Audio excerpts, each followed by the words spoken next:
어, 너무 아름다운 교회예요.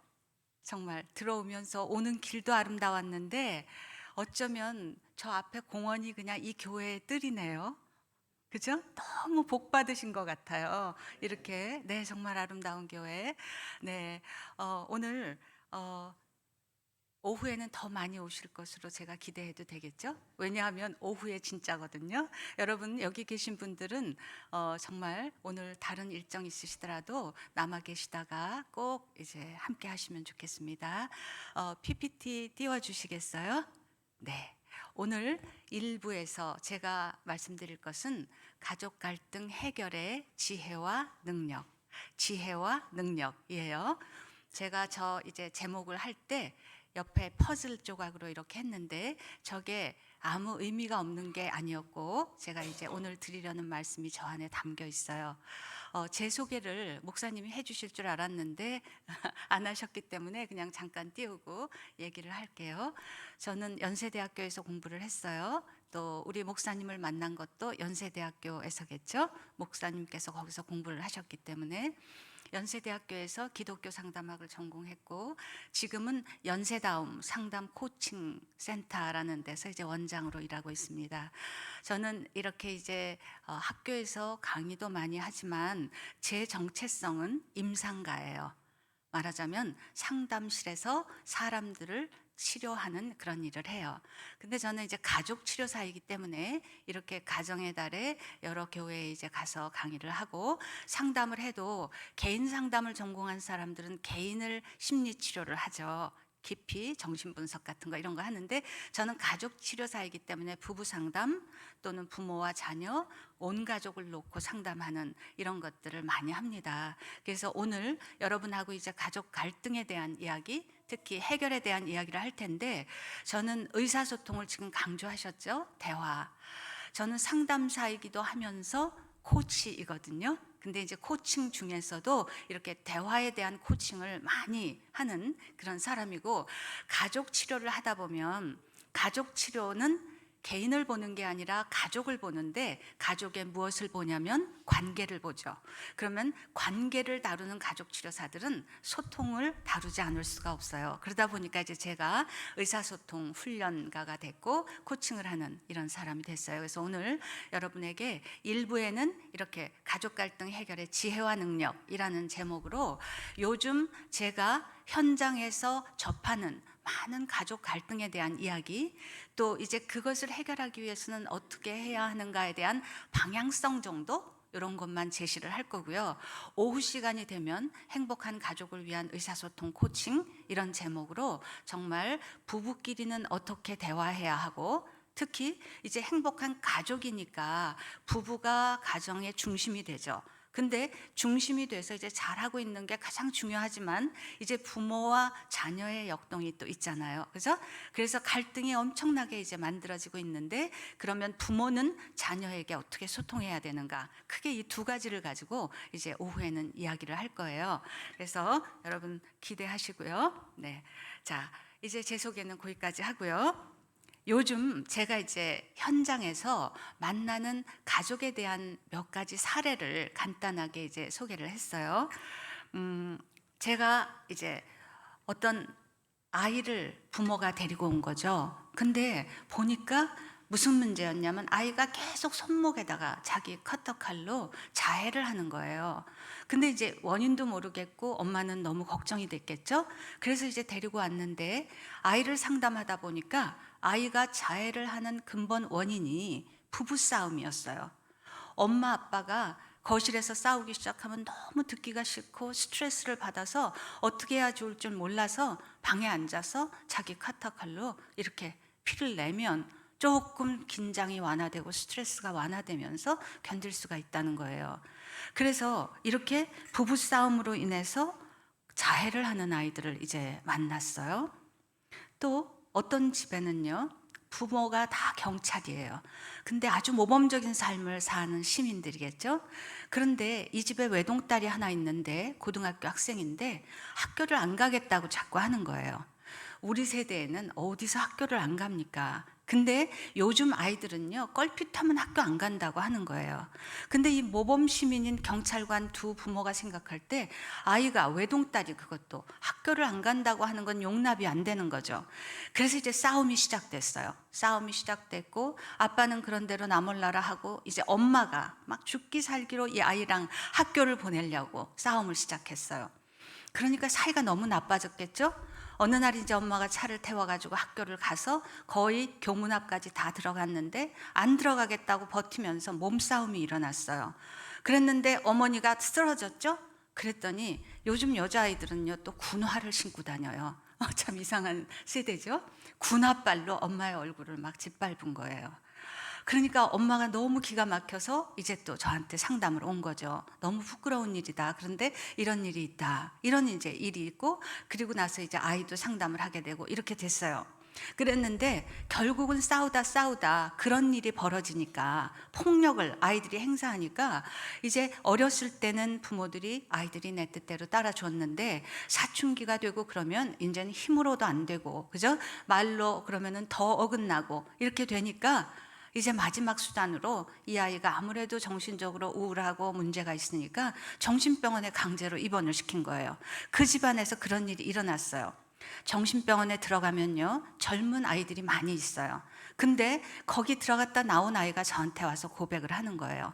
거기서 부모에 대해서 이를 간다는 거죠. 우리 부모, 나를 화나게 해서 내가 조금 폭력을 행사하기로서니 나를 미쳤다고 정신병원에 집어넣었단 말이지. 거기서 이제 입원해 있으면서 막 그러면서 내가 나가면 복수할 거다, 이렇게 생각한다는 거예요. 그러면서 실제로 이제 원수가 되는 이런 걸 보는 거죠. 그러니까 아이들이 분노했을 때 그 분노를 왜 그럴까 한 번쯤 멈춰서서 그것을 해결하려고 하는 부모의 자세가 있었어야 하죠. 제가 볼 때는 안타까운 거죠. 그런데 부모는 힘으로 어떻게 해보려고 하다가 힘으로 안 되니까 병원에다 집어넣는 거예요. 굉장히 미숙한 부모의 노릇이겠죠, 그죠? 그런 일이 있는가 하면 부부가 또 사이가 나빠요. 그런데다가 부부가 사이가 나쁜 이유가 고부 갈등이 심한 거예요. 시댁하고 갈등이 심한 거죠.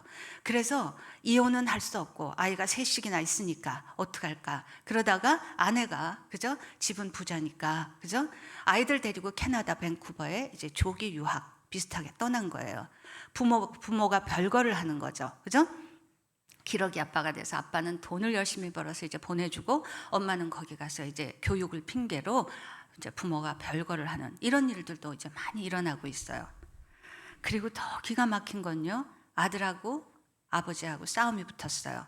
근데 정말 예전에 아들이 어릴 때는 아버지가 야구 방망이로도 때리고 이제 엄청 엄하게 했어요. 그죠?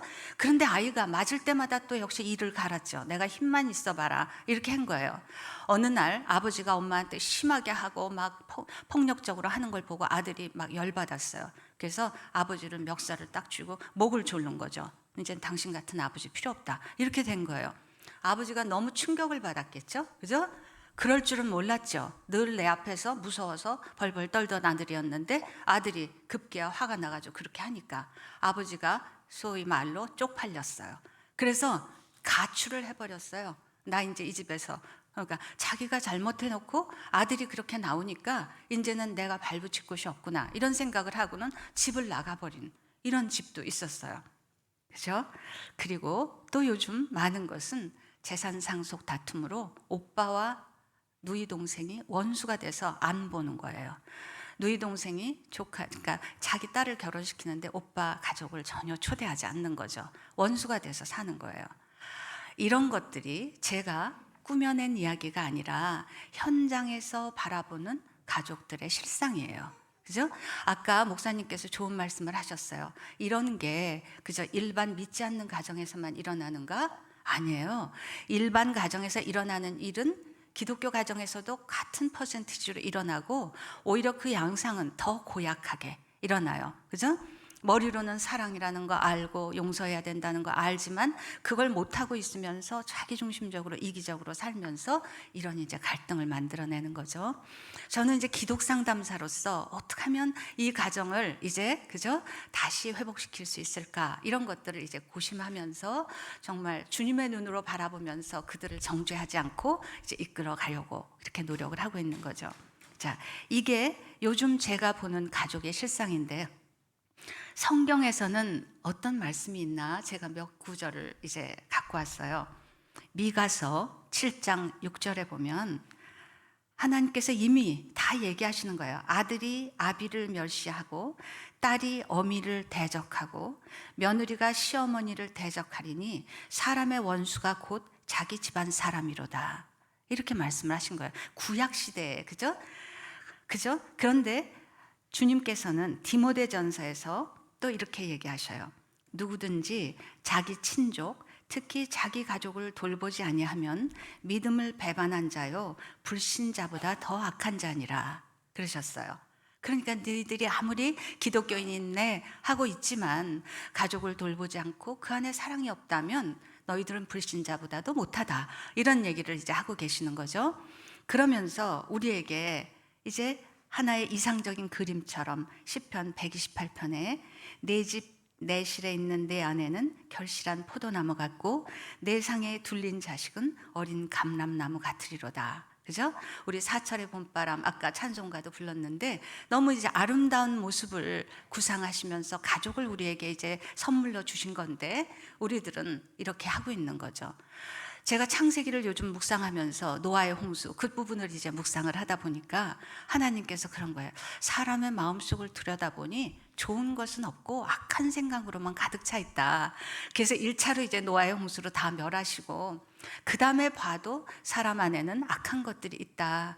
그러나 그럼에도 불구하고 내가 다시는 이렇게 멸하지 않고 내가 구름 사이에 무지개가 있는 걸 보고 다시는 멸하지는 않겠다. 그러면서 참고 사랑으로 긍휼히 여기시면서 급기야 나중에 예수님을 통한 구원의 길을 이제 우리에게 주신 거죠. 그래서 사람들의 마음속에는 다 자기중심성이 있고, 그죠? 악해요. 뭐든지 더 받으려고 하고 그래요. 우리는 부부가 사랑으로 하나 됐다. 그러면 기독교인들은 아가페적인 사랑으로 헌신하고 사랑할 것이다. 이런 걸 기대하고, 그죠? 그러죠. 그런데 제가 공부한 이제 행동주의 부부치료사들은 부부를 그렇게 보지 않아요. 부부는 결혼 첫날부터 파워 스트러글을 한다. 서로 내 식으로 저 사람을 바꾸기 위해서 기선잡기를 하고 싸운다는 거예요. 그게 어쩌면 현실적으로 부부를 바라보는 냉철한 시각이고 맞아요. 그래서 그들은 이제 행동 수정을 시키려고 노력을 한단 말이죠. 다음 장 보여주세요. 저거 퍼즐이죠. 아까 제가 겉장도 그냥 만들지 않았다 말씀드렸어요. 퍼즐인데요. 아시죠? 저는 퍼즐을 참 좋아해요. 제가 미국 유학 시절에 되지도 않는 영어로 정치학이라는 것을 공부했어요. 그죠? 말을 잘해야 되는 공부인데 그게 안 되니까 엄청 스트레스 받으면서 공부를 했어요. 학기가 딱 지나고 시험 다 보고 학기 말 페이퍼 딱 끝내면 저는 크래프트 샵에 가요. 그래서 1000피스짜리, 2000피스짜리 퍼즐을 사요. 그래서 그 다음부터는 아무 생각도 안 하고 밥만 먹고 잠만 자고 앉아서 퍼즐을 맞춰요. 그림을 맞히는 거예요. 그죠? 1000피스, 2000피스 되면 퍼즐 조각이 정말 엄지손톱만큼 요만큼 작고 그림도 막 알록달록해서 정말 모르는데 정신적으로 몰입하는 데는 스트레스 해소에는 아주 최고거든요. 그래서 퍼즐을 좋아해요. 저렇게 이제 틀부터 맞추기 시작하죠. 그런 다음에 안에를 메꿔 나가요. 그 다음 장을 한번 보실게요. 그런데 저 위에 있는 그림처럼 이제 다 맞췄어요. 근데 한 조각을 잃어버린 거예요. 그러면 이제 온 집안을 제가 정말 돋보기를 찾듯이 찾아가지고 찾았다. 그리고 그걸 마지막 피스를 딱 꽂는 순간 그림이 이제 완성되는 거예요. 그죠? 그런데 제가 왜 이렇게 퍼즐 조각을 갖고 왔느냐? 오늘 여러분에게 가정을 행복하게 만들고 건강하게 하는 기본 조건 10가지를 여러분에게 얘기하려고 해요. 사실은 제가 강의에서 얘기하면 20가지, 30가지가 있어요. 건강한 가족은 이런 특징을 갖습니다. 건강하게 되려면 이렇게 해야 됩니다. 이렇게 얘기를 하는데 시간 관계상 오늘 핵심적인 거 10개만 가지고 왔어요.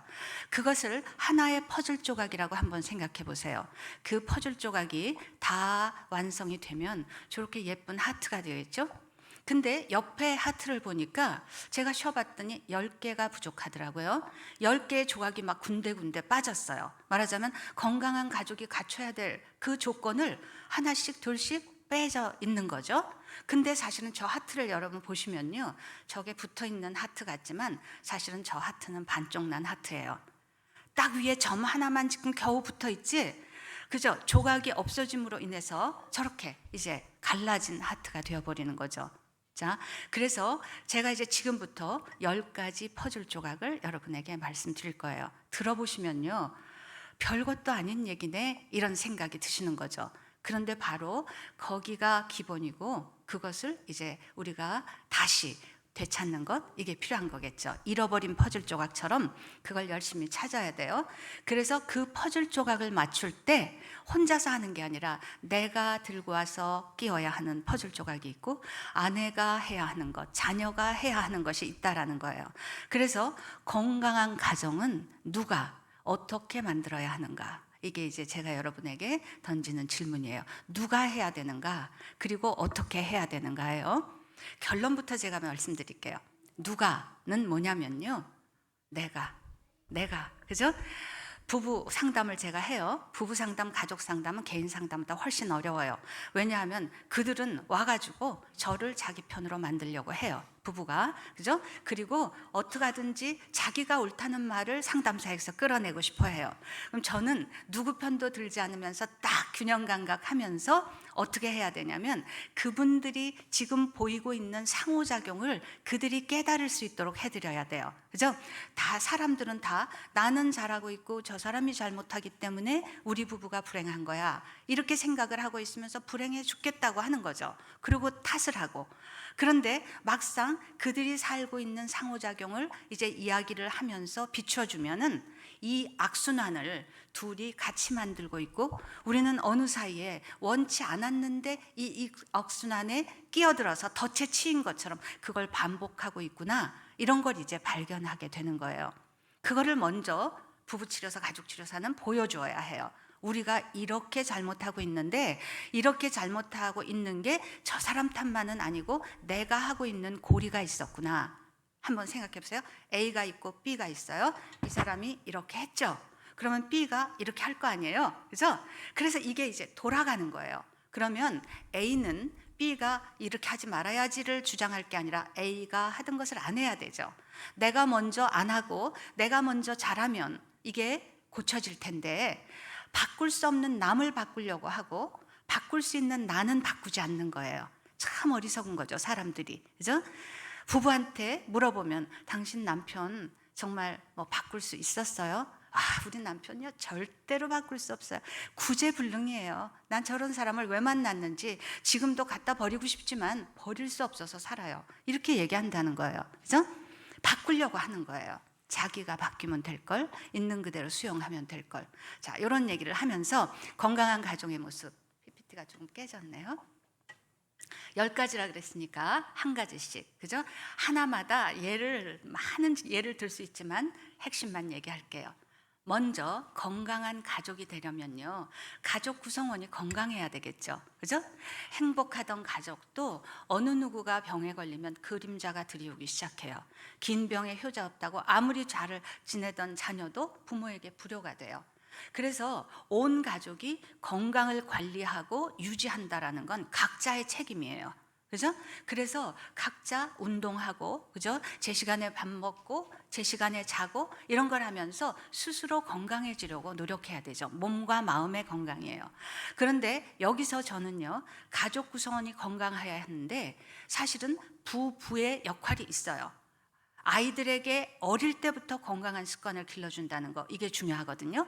그래서 엄마는 그죠? 무슨 정크푸드 같은 거, 햄버거 같은 거, 치킨 시켜주는 거 편하다고 이런 거 많이 하면 안 되고, 그죠? 좋은 음식을 만들어서 제때 먹여주려는 행복한 가정을 위한 노력을 주부는 하고 있어야 되고, 아빠는요, 아빠들이 사실은 아이들에게 건강한 습관은 아빠가 길러줘야 돼요.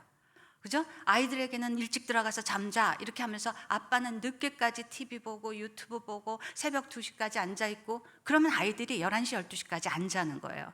그러면 일찍 자고 일찍 일어나고 이런 거 안 되죠? 또 아빠가 아이들에게 일찍이 부지런히 운동하는 거 시켜야 돼요. 그래서 운동을 즐거워할 줄 아는 아이들이 되면 나중에도 몸 관리하면서 운동하는 거거든요.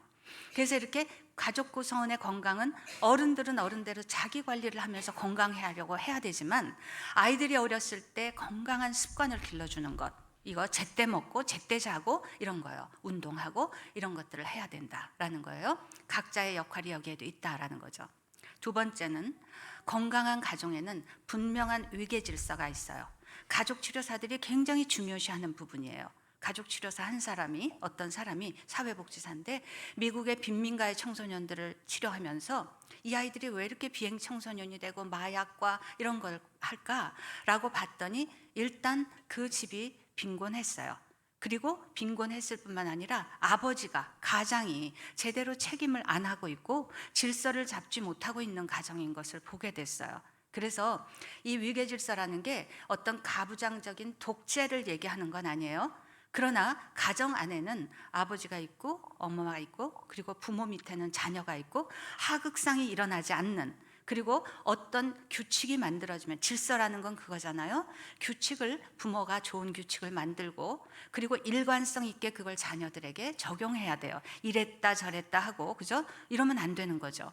그리고 특히나 중요한 이야기를 할 때는 아빠 말 따로 엄마 말 따로, 그래서 아이들이 조종하게 만들면 안 되고 중요한 사안일수록 부모가 딱 앉아서 너 앉아봐 그래 놓고 같이, 우리 부모는 이 부분에 있어서는 의견 일치야, 이런 식으로 대화를 하는 것이 이제 좋다는 거죠. 그래서 우리 집 안에 규칙이 만들어야 되고 그것이 일관성 있게 적용되면서 위계 질서가 있어야 한다. 이거 세 번째요. 넘겨주세요. 네, 세 번째, 행복한 가정에는 당연히 사랑의 표현이 많아요.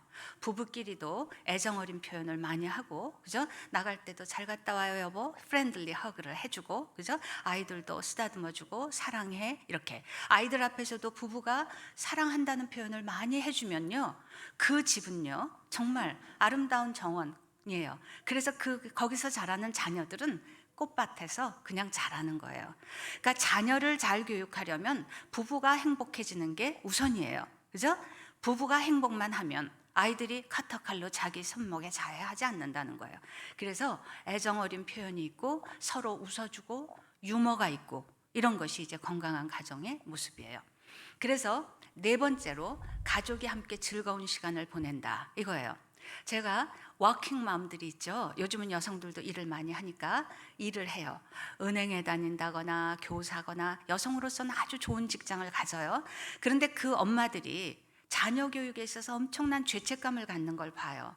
내가 전업주부로 아이들과 시간을 보내는 게 아니라 직장에 나와 있기 때문에 아이들에게 잘못하고 있다라는 그런 막연한 죄책감을 가지고 있고, 집에 돌아오면 뭘 하냐면 이제 아이에게 잔소리를 시작해요. 숙제했냐 뭐 했냐 이러면서 이제 아이들하고 즐거운 시간을 보내지 않는 거예요. 제가 왜 이런 얘기를 하냐면 워킹맘도 일을 하는 건 너무 좋거든요. 아이들에게 자녀 교육이 돼요.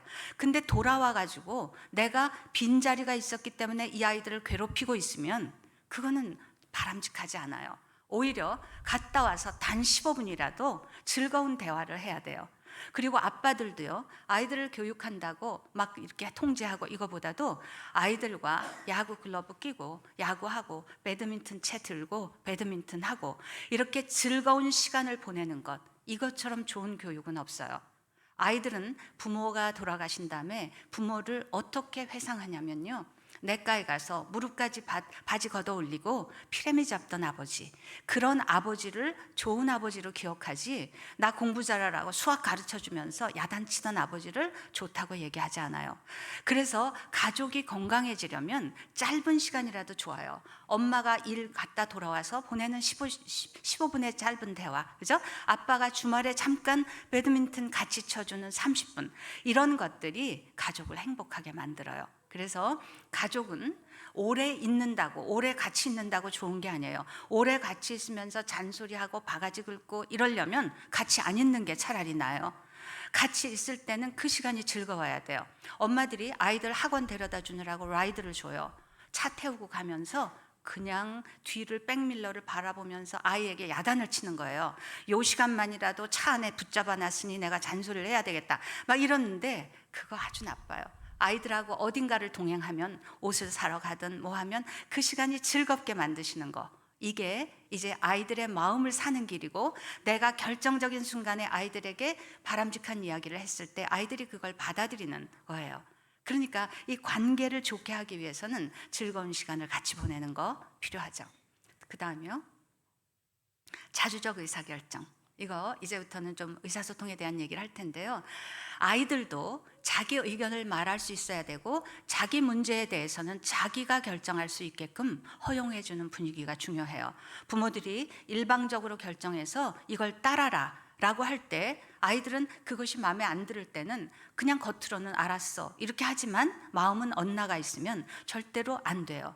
그래서 이제 나중에 여러분이 이제 코칭을 접하시면 100% 아이들을 존중하는 그런 바탕에서 아이들에게 물어보고, 너는 어떻게 생각하느냐, 이 일에 대해서 어떤 방법이 좋겠냐, 이런 방법론서부터 이런 것까지 약속을 끌어내는 것을 아이들에게서 하는 거예요. 아이들에게 자주적인 의사결정에 그것을 주는 거죠.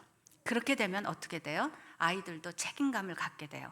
엄마가 일방적으로 정해서 이렇게 해 라고 하면 입으로는 한다고 했지만 마음에 안 들었기 때문에 내가 왜 하느냐. 예를 들어서 아이들이 공부를 하는데, 그죠? 요즘 엄마들이 얼마나, 대한민국이 사실 이만큼 발전한 건 엄마들의 교육열이죠. 그러나 그러는 가운데에서 아이들하고 관계를 많이 그르치는 경우를 봐요. 그죠? 일방적으로 어떻든 이만큼 기대를 가지고 여기까지 내가 억지로 끌어내면 이 아이가 뭔가를 할 것이다. 그래서 사실은 좋은 대학 가는 아이도 있고 그래요. 그렇지만 많은 프로티지를 그런 방법을 씀으로 인해서 아이들을 망치는 경우가 있어요. 실제로 아이는 딴 걸 더 잘하는데 엄마가 일방적으로 끌었던 거죠. 그래서 이제 자주적으로 학과도 선택하고 자기가 자기 일을 결정하면 책임감이 생겨요. 공부를 내가 왜 해야 하느냐? 엄마를 위해서 한다? 엄마가 나 의대 가라고 했으니까 한다? 아니죠. 내가 뭐가 되고 싶으니까 하는 거. 이런 책임감이 생겨요. 이 책임감과 함께 역할 분담이라는 것은 건강한 가정에서 굉장히 중요해요. 행동주의에서 아까 파워 스트러글이다 그랬죠? 행동주의에서는 뭐라고 얘기하냐면요, 나는 저 사람을 위해서 10가지를 해주는데 저 사람은 나를 위해서 2가지밖에 안 해줘. 그럼 반드시 10가지를 해주는 사람 앞에 불만이 쌓이게 마련이다. 그러면 행동주의자 치료사가 해야 될 일은 뭐냐? 이 2개밖에 안 하던 사람이 여기에서 3개 정도 가져와서 역할 분담을 해야 된다. 역할 분담을 도와줘야 된다. 이런 얘기를 하는 거죠. 그래서 이 역할 분담은 부부 안에도 역할 분담이지만 자녀들도 역할 분담을 해야 돼요. 그죠? 부모가 모든 걸 다 해주고 아이들은 그냥 넌 공부만 해. 이거 바람직하지 않단 말이죠. 가족 안에서 자녀들도 해야 할 일이 있어요. 이걸 이제 자주적인 의사결정을 하면서 너는 뭘 할래? 뭘 엄마를 도와줄래? 이런 걸 자기가 얘기하게 하고 책임지게 하고 역할 분담하고, 이렇게 해서 가족이 협동적인 분위기로 어떤 한 사람만 희생되는 구조가 되어서는 안 된다. 이거예요. 그 다음에요, 이제 의사소통. 가족 치료사들이요, 이제 이런 거죠. 부부가 원수가 돼서 와요. 그죠? 그러면 정말 문제가 많죠. 근데 그들을 보면 사랑해서 결혼했거든요. 연애 시절에는 대화가 잘 통했거든요. 근데 웬일인지 현실을 살아가면서 하나씩 하나씩 어긋나기 시작하더니 이젠 원수가 된 거예요. 말이 안 통하고, 그죠? 벽창호에다 대고 얘기하는 것 같고, 말을 하면 싸움이 되고 이렇게 되는 거죠. 그래서 이제 말을 안 하게 되는 거예요. 그런데 가족 치료사가 결국 해법으로 얘기하는 것은 대화예요. 대화를 하면, 그러니까 그들은 자기네들끼리 대화가 안 됐기 때문에, 말만 하면 싸우기 때문에 상담소 앞에 온 거잖아요. 그럼 제가 딱 중재자가 돼서 대화를 할 수 있는 기회를 주죠. 그러면은 못 들어봤던 얘기를 들어봤다 막 이렇게 하면서 그때서야 귀를 기울이면서 이제야 남편의 마음을 알았다, 아내의 마음을 알았다, 이렇게 하면서 이제 소통이 되기 시작해요. 그래서 의사소통이라는 건 정말, 의사소통은 잘못하면은 흉기가 돼서 사람을 막 그냥 자존감 상하게 하고 상처 입히는데 다시 의사소통을 통해서 그걸 회복시킬 수 있는 거예요. 근데 여기서 효율적 의사소통이라는 건 뭐냐면요, 효율적이라는 것에 의미가 있어요. 효율이라는 것은 경제학에서는요 이런 거예요. 에너지 혹은 돈 이런 것을 조금 투자했는데 효과가 크게 난 거예요. 그러면 효율적인 투자를 한 거죠. 그죠? 그럼 효율적인 의사소통이라는 건 뭐냐면요. 대화를 하는데 쓸데없는 대화, 그 다음에 막 뭉쳐뒀다가 그냥 폭발시키는 이런 에너지가 많이 드는 대화, 또는 말을 안 하기 위해서 꾹꾹 참느라고 또 에너지를 쓰는 이런 거 말고 에너지를 조금 쓰자는 거예요. 내가 그냥 조금 불만스러우면 불만스러웠다고 얘기하는 거예요. 내가 이게 화가 났으면 나 화가 났다고 얘기하는 거예요. 나 지금 외롭고 슬프면 나 힘들다고 얘기하는 거예요. 이걸 가족들끼리는 원활하게 할 수 있어야 돼요. 미국 드라마 보면요, 부부끼리 막 싸워요. 막 싸워서 저 굉장히 소리 지르면서 싸우네. 그런 다음에 금방 대화한 다음에 내가 소리 질러서 미안하다, 내가 이래서 그런 거다, 그리고 또 화해를 해요. 이렇게. 그래서 저는요, 오히려 안 싸우는 부부보다 싸우는 부부에게 희망이 있다. 그죠? 안 싸우는 부부는 이제 그건 진짜 정서적으로 이혼이 일어난 거거든요. 그리고 어떻게 할 줄을 몰라서 이제 두려워서 서로 피하는 거죠. 근데 싸우는 거는 아직도 상대방에 대한 기대가 있고, 그죠? 그와 잘 지내고 싶다라는 희망이 있기 때문에 싸우는 거예요. 근데 방법을 몰라서 이제 싸움이 되는 거죠. 그래서 효율적인 의사소통은 그렇게 키웠다가 싸우지 말고 그때그때 우리는 뭐든지 자유롭게 얘기하면서 살자, 이거예요. 그게 효율적인 의사소통이에요. 그래서 감정 표현을 그때그때 있는 대로 하고, 감정 표현을 했을 때 조금의 공감의 기술만 익히면 싸움으로 가지 않고 금방 마음이 풀릴 수 있는데, 이제 그걸 못하는 거죠. 오후 시간에 제가 이제 가르쳐 드릴 거예요. 그러면서 모든 가정에는 갈등이 있어요. 싸우지 않는 부부, 문제 있는 부부예요. 누군가가 죽어 살기 때문에 안 싸우는 것이지, 만약에 건강한 두 사람이 대등한 힘을 가지고 있다면 반드시 싸우게 되죠. 왜냐하면 화성 남자, 금성 여자이기 때문에, 너무 다르기 때문에 이해할 수가 없기 때문에 싸우게 돼요.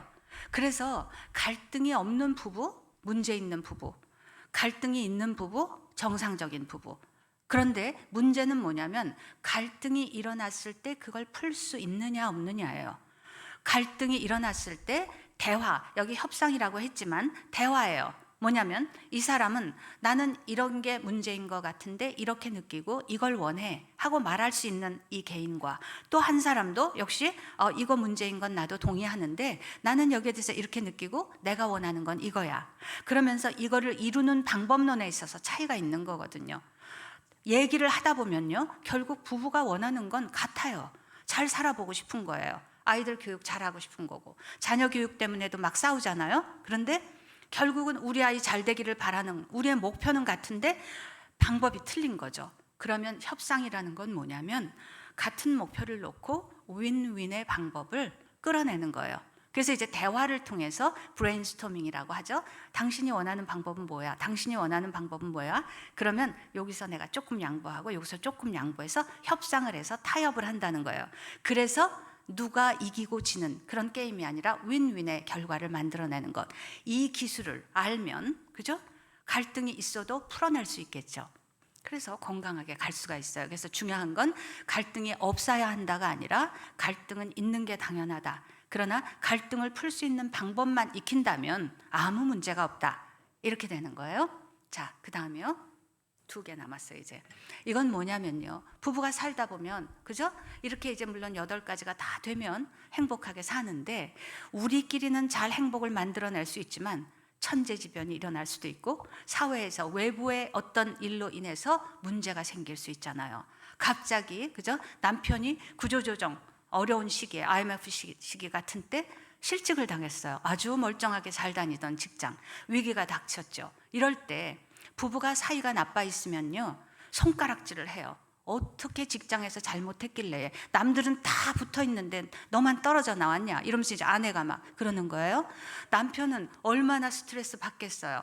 그런데 아내가 그냥 대못을 딱 박아주는 거죠, 가슴에다.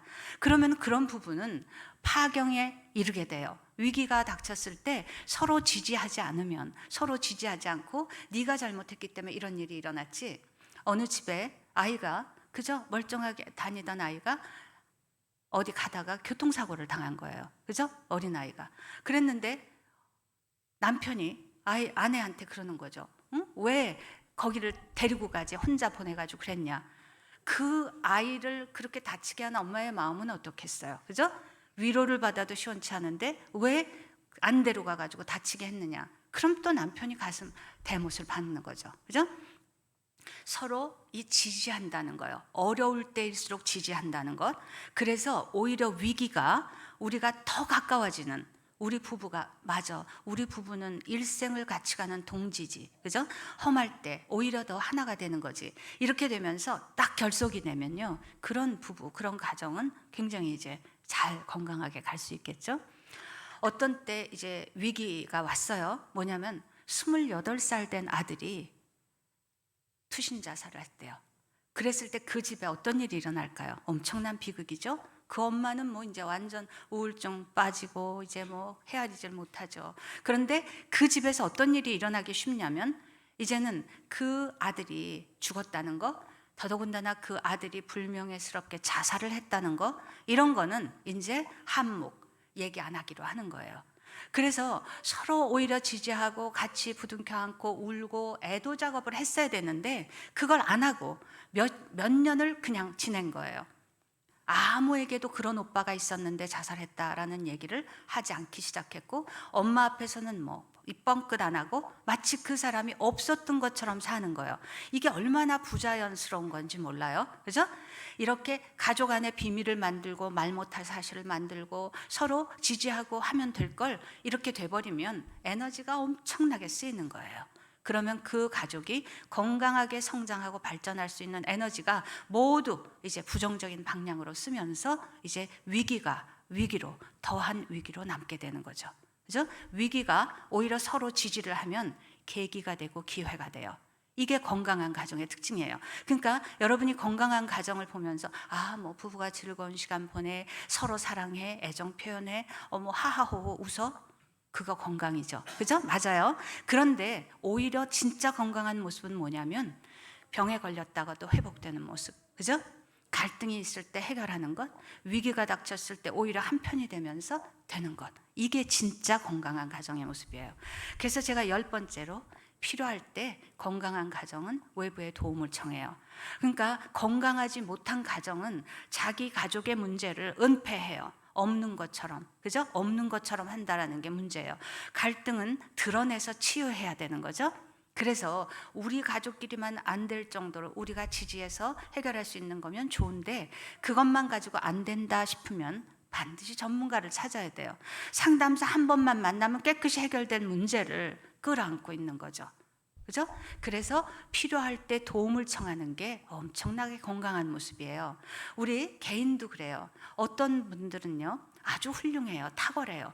그래서 모든 것을 내가 해야만 직성이 풀리고 다른 사람한테 맡기면 성에 안 차고 아주 훌륭해요.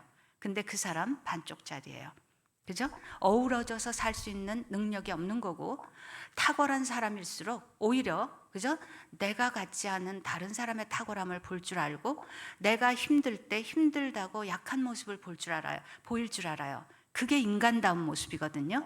사람들은 어떤 사람을 좋아하고 가까이 가고 싶냐면 때로는 자기가 힘들 때 힘들다고 말할 수 있는 사람, 그래서 가끔 손을 내밀어서 내가 손잡아 줄 수 있는 사람, 이런 사람을 좋아한단 말이죠. 그래서 너무 혼자서 우리끼리 다 할 수 있어, 똘똘 뭉쳐가지고 우리 문제는 가족의 문제니까 다른 사람의 도움이 필요 없어, 이러면 안 되죠. 특히 자녀들이 병 들어갈 때 부모들이 얘는 우리 아이 자녀니까 내가 고친다 그러고 때리고 뭐 잔소리하고 여러 가지 하는데 방법이 틀렸거든요. 그죠? 자녀를 망쳐가는 거예요. 그러지 말고 우리 아이가 우울해한다, 우리 아이가 힘들어한다, 정신병원에 넣지 말고 상담을 받게 해요. 그래서 이 아이를 살려내야 되는 거죠. 그래서 필요할 때 외부의 도움을 청하는 것, 이게 건강한 가정의 모습이다라는 거예요. 그래서 자체 내로도 면역력을 가지고 회복을 하지만 우리끼리 안 되면 밖에서 도움을 받아서 회복을 하는 거예요. 다음 넘겨주세요. 네, 이렇게 이제 10가지를 건강한 가정의 모습을 얘기한 거예요. 자, 이제 이렇게 하트가 있는데 빠졌어요, 조각이. 그러면 네가 이 조각을 채워야지, 이렇게 하는 거 아니라는 거예요. 네가 채워야 할 조각이 있고 내가 채워야 할 조각이 있다. 이렇게 자녀들까지 포함하여, 그죠? 한 조각씩 들고 아이들은 그저 자기 학교 잘 다니고, 아이가 학교를 안 다니니까 온 집안이 난리가 나는 거 아니에요. 그죠? 자기가 학교 다니는 건 자기로서 해야 할 아주 마땅한 일임에도 불구하고 그걸 안 하겠다고 하니까 문제가 되죠.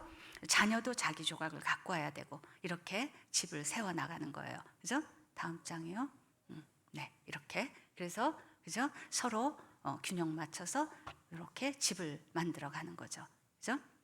그래서 하트를 그죠? 만드는데, 이 하트가 찌그러지고 부서진 거는 저 사람 때문이야가 아니라는 거예요. 그죠?